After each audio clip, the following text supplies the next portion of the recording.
Okay, so today I want to have a look at the potential, basically the most likely gameplay scenarios for what's going to happen politically in 2024 when the presidency is back up for grabs. So there's a number of scenarios. I think we'll start with the first one, and that is if Joe Biden decides to run for re-election.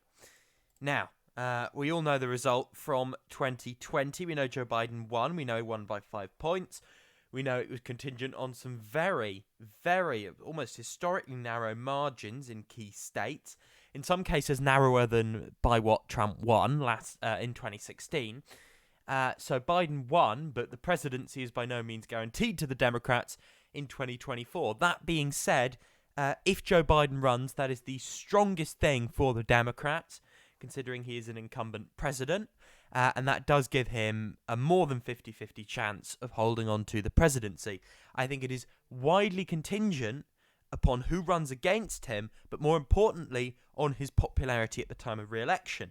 If Joe Biden's popularity is above water, regardless of who is running against him, because all the Republicans, all the senior Republicans, Trump or non-Trump, are polarizing figures, I think the win will be something along the lines of this. I think we'll see Nevada, Arizona. The demographic trends are in the Democrats' favor.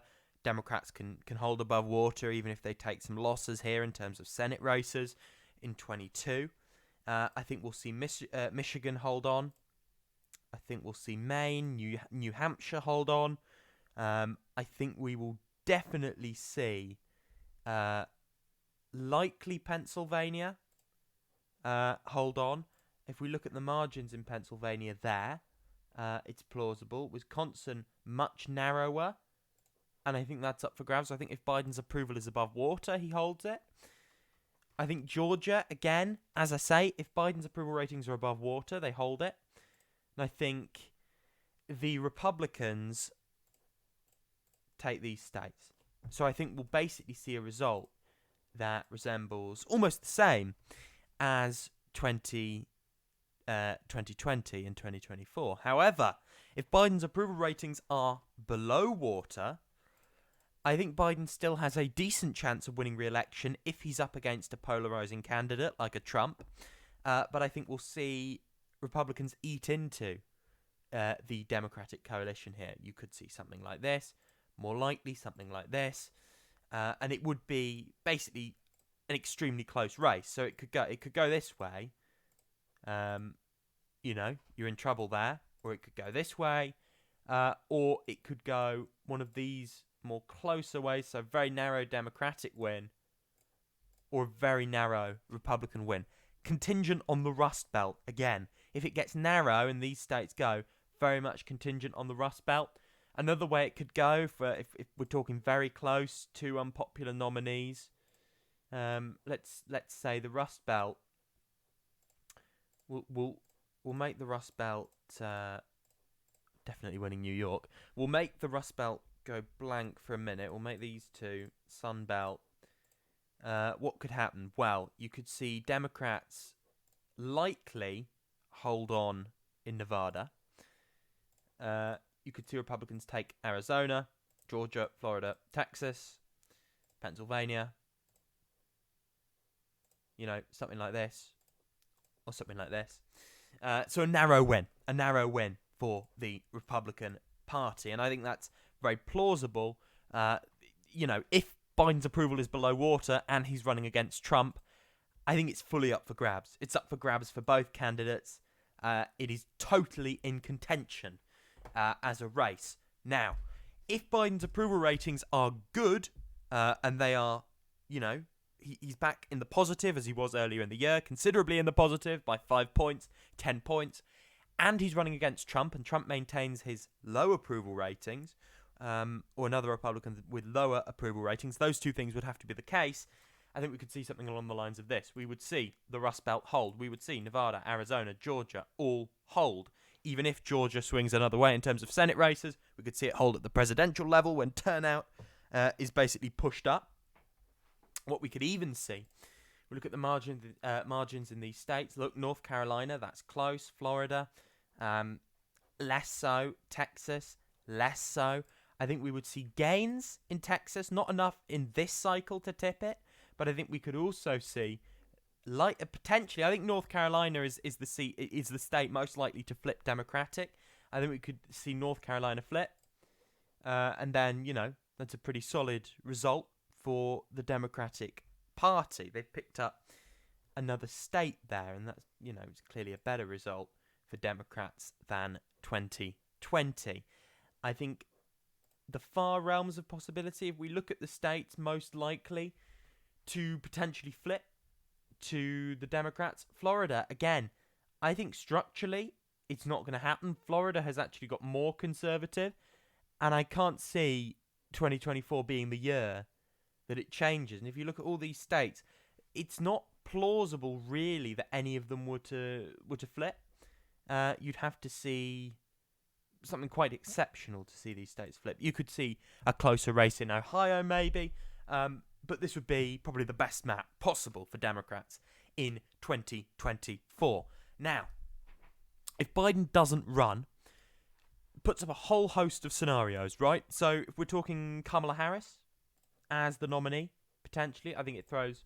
We go Kamala Harris against Donald Trump. That throws all these states into contention, in my opinion. A lot of bits and bobs up and down the country are very much up... Oh, not California.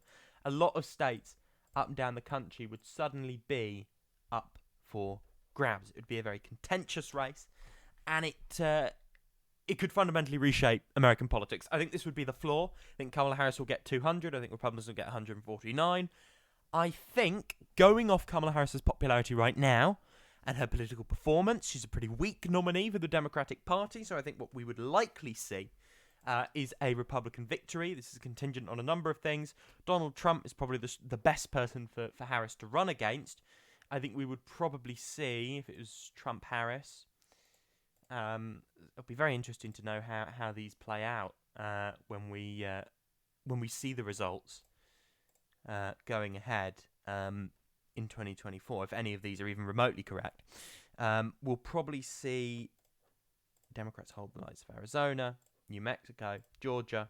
Demographics on their side in those states. The broad sweep of political change is in their favour. And I think we could potentially see the Rust Belt, which is very narrow. We'll definitely see Wisconsin go. We will probably see Pennsylvania go. We might see Michigan hold. And we would probably see, if we look up here, Maine will hold. We'll see Democrats keep Maine. And we would see New Hampshire hold as well.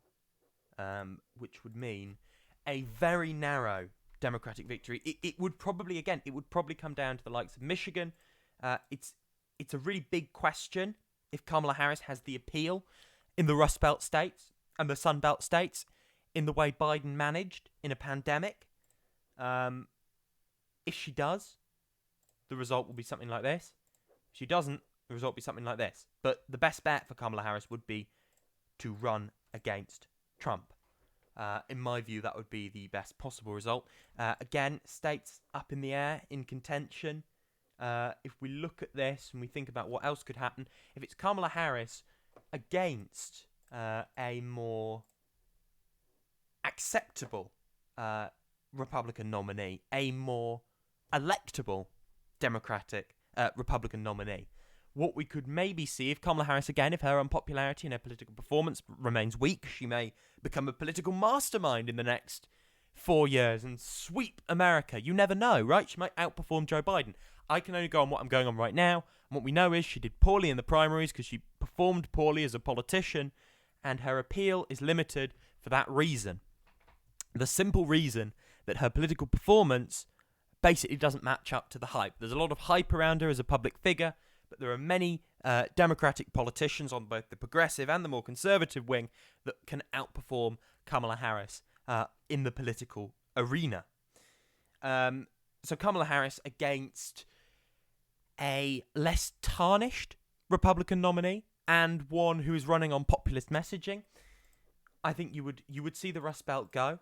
Absolutely. You would see Georgia go, Florida, Texas, North Carolina. You may even see Arizona go. You'd probably see Nevada and New Mexico hold, and you'd see a result like this, which is basically the result of 2020, but in reverse.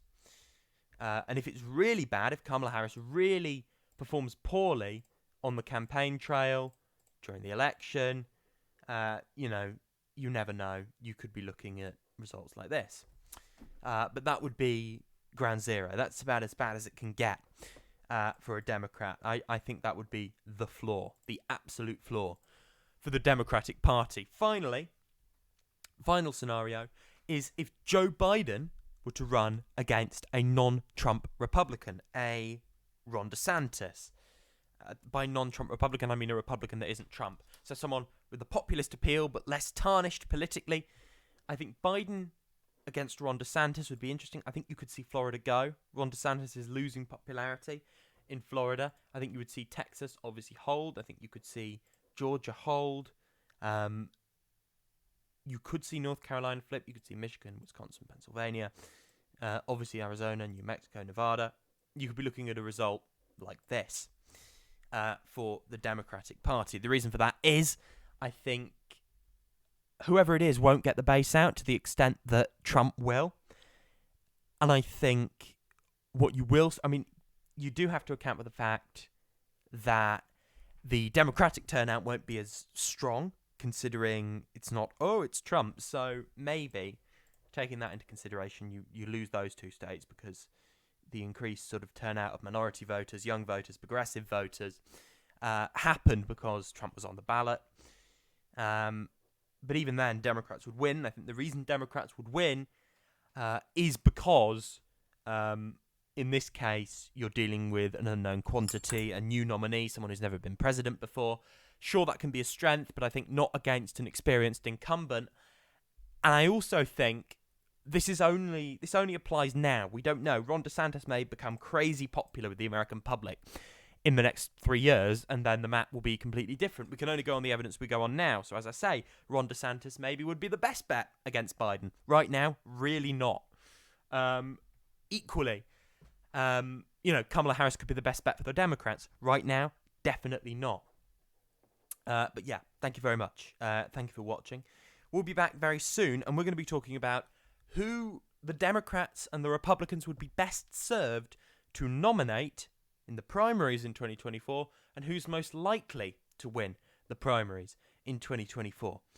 Thank you for listening, and I'll speak to you soon.